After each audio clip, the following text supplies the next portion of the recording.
Sebelum lanjut nonton video ini, jika kalian suka dengan channel Pegawai Jalanan, silahkan kalian support kami dengan cara subscribe dan klik tanda loncengnya.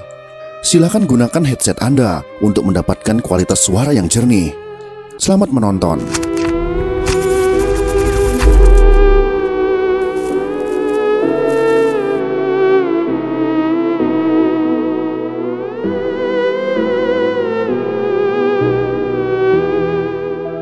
Sejak lama NU antipati terhadap PKI.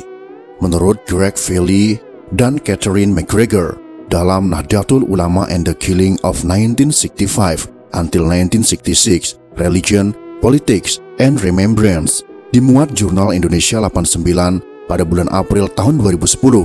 Sejak didirikan pada tahun 1926, para pemimpin NU secara konsisten menentang komunisme, mencela doktrinnya sebagai ateis, serta cita-cita mengenai kepemilikan kolektif atas kekayaan dan properti sebagai laknat menurut ajaran Islam. Tapi anti-komunisme NU sampai akhir tahun 1940-an kurang intens dibandingkan rekan agamawan mereka dari kelompok modernis dalam organisasi seperti Muhammadiyah dan Persis, tulis mereka. Sikap itu berubah setelah sejumlah kiai NU yang saat itu bergabung dalam Masyumi menjadi korban dalam peristiwa Madiun tahun 1948. Setelah menjadi partai politik, dalam beberapa isu, NU mempertahankan sikap oposisinya terhadap PKI. Antara lain ditunjukkan dengan menolak pelibatan PKI dalam kabinet pada tahun 1953 dan tahun 1956. NU juga memprotes pembukaan kedutaan besar Uni Soviet di Jakarta, penggunaan tanda gambar PKI dan orang-orang tak berpartai dalam pemilu, dan dukungan Menteri Pertahanan terhadap dipersenjatainya veteran-veteran komunis untuk melawan Darul Islam.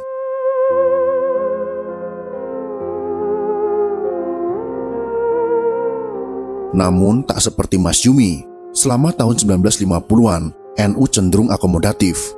NU misalnya mengutuk pembentukan front anti-komunis yang disokong sayap kanan ekstrem Masyumi.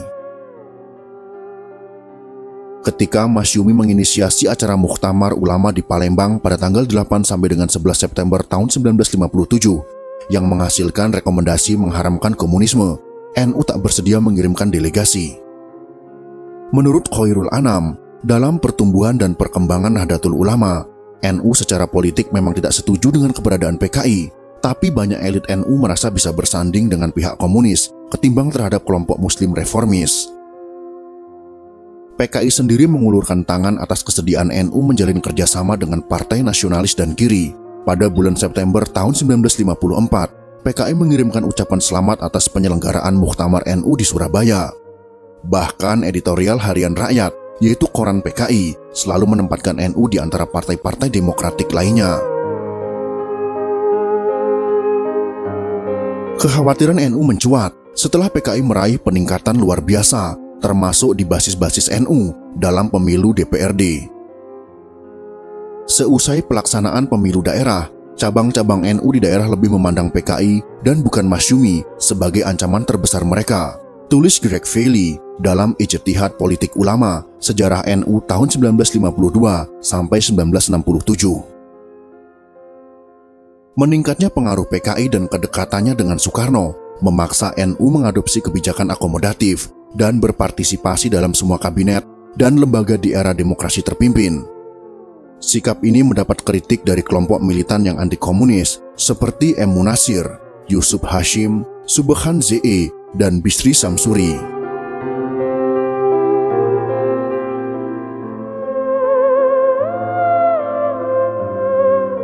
Berbeda dengan para pemimpin moderat NU yang memandang PKI semata-mata sebagai masalah politik, kelompok militan memandang PKI sebagai ancaman fisik yang membahayakan Islam, tulis Feely.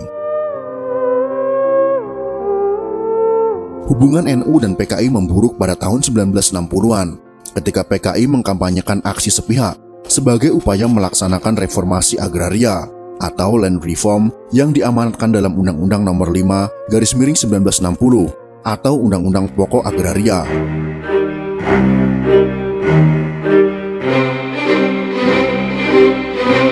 Pada bulan Oktober tahun 1961, sebulan setelah panitia Land Reform mulai bekerja, pengurus besar Syariah NU menggelar Bahsul Masail atau forum diskusi untuk membahas masalah agraria. Forum tersebut menghasilkan fatwa yang mengharamkan land reform. Alasannya adalah melanggar himayatul mal atau perlindungan properti yang menjadi salah satu tujuan syariah.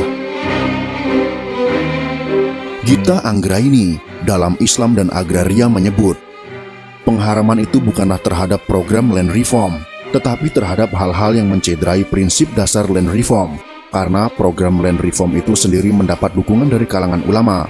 Salah satunya adalah DPR GR yang mengesahkan UUPA tersebut, yang diketuai oleh Kiai Haji Zainul Arifin dari NU. Namun sebulan kemudian, rapat Dewan Partai menyimpulkan UUPA boleh hukumnya kalau memang diperlukan untuk membantu fakir miskin dan meningkatkan taraf hidup masyarakat, sedangkan jalan lainnya tidak ada. Dalam praktiknya, banyak kiai atau pemilik tanah muslim tak rela kehilangan tanah mereka.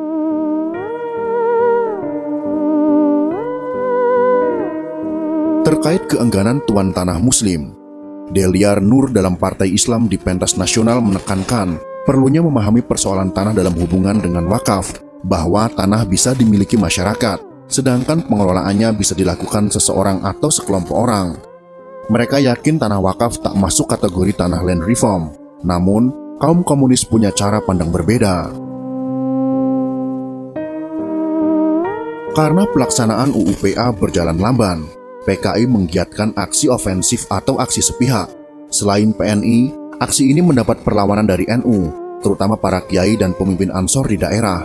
Akhirnya bentrokan bahkan disertai kekerasan pun tak terelakkan. Presiden Soekarno turun tangan dan mengundang partai-partai dalam pertemuan di Bogor yang menghasilkan deklarasi Bogor. Namun, bentrokan masih berjalan di sana-sini.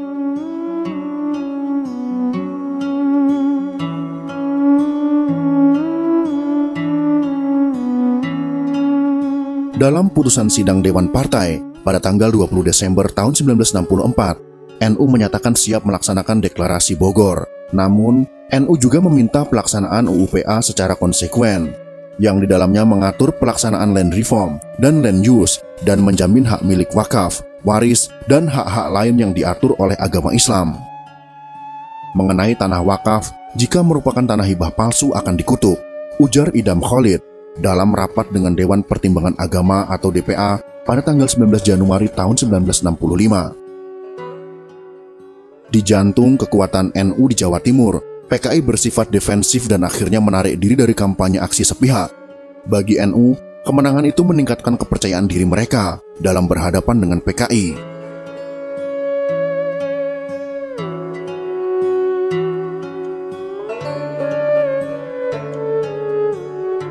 Peristiwa 30 September tahun 1965, peristiwa penculikan dan pembunuhan jenderal pada tanggal 30 September tahun 1965 mencemaskan para pemimpin NU. Beberapa kiai dan tokoh senior NU disembunyikan di tempat yang aman. Sementara yang lainnya, terutama tokoh-tokoh muda militan, pindah ke rumah Wahid Hashim di Matraman dan Subhan ZE di Jalan Banyumas Menteng, keduanya di Jakarta Pusat. Sementara tokoh-tokoh senior bersembunyi, kelompok militan mengadakan pertemuan dengan para pejabat militer yang dekat dengan Soeharto, yang telah merebut kembali kendali ibu kota keesokan harinya. Pertemuan-pertemuan itu menghasilkan kampanye anti-PKI, termasuk pembentukan Kesatuan Aksi Pengganyangan Gestapu, atau disingkat dengan KAP Gestapu, dan Badan Koordinasi Keamanan Jam'iyah Nahdlatul Ulama, atau disingkat dengan BKKJNU.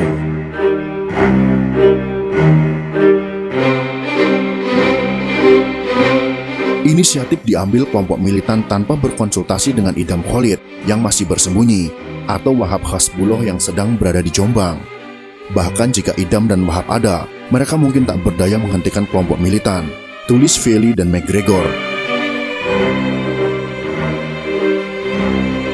Dengan dua organ itu dimulailah aksi pengerahan massa hingga pengganyangan PKI dengan persetujuan Angkatan Darat.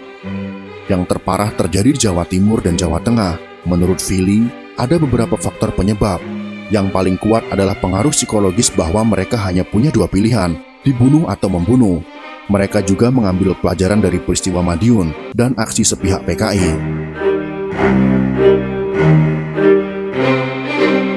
Aksi kekerasan cenderung lebih banyak terjadi di daerah-daerah yang lebih sering mengalami aksi sepihak, tulis Fili.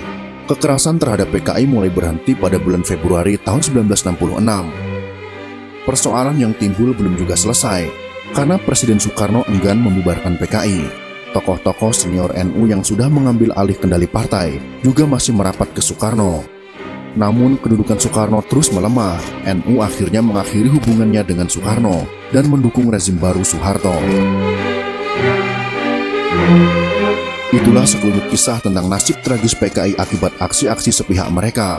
Semoga video yang sudah kami sajikan ini bisa menjadi pelajaran pada masa-masa yang akan datang. Jika kalian suka dengan video ini, silakan berikan jempol ke atas. Dan jika kalian menganggap video ini bermanfaat, maka bagikanlah untuk teman-teman Anda yang lain. Terima kasih sudah menonton.